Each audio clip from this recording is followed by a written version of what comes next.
ضيف فريق أربيل نظيره فريق سامراء ضمن منافسات الجولة الرابعة من المرحلة الثانية لدور أندية الدرجة الممتازة بكرة القدم، وذلك على ملعب آرارات.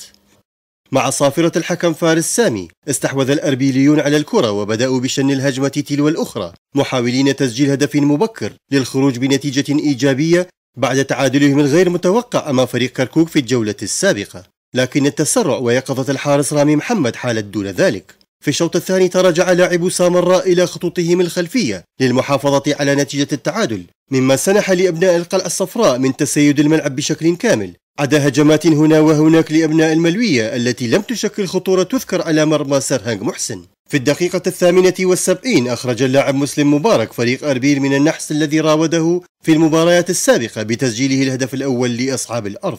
وكان الوقت أدرك فريق أربيل الذي جاهد لزيادة رصيده من الأهداف في ظل القرارات المهزوزة لحكم المباراة الذي لم يكن بمستوى مباريات الدرجة الممتازة، لتنتهي المباراة بفوز أربيل على سامراء بهدف واحد دون رد. كرة القدم تعترف بالأداء، تعترف بالنتيجة. احنا أدينا أعتقد يعني تقريبا حوالي 80 دقيقة 81 دقيقة أداء جيد أمام فريق يعني يفوقنا بإمكانيات كبيرة جدا. حاولنا أنه يعني نطلع بنتيجة مهمة أنه نتعادل مع فريق أربيل، يعني المنتخب بلاعبين يجوا منتخب وطني وبلاعبين محترفين. قدرنا حقيقة نغلق منافذة الدفاعية بوجهه بصورة جيدة، ولكن خطأ من مدافع شاب صغير قدر انه يفلت لاعب مسلم مبارك وسجل.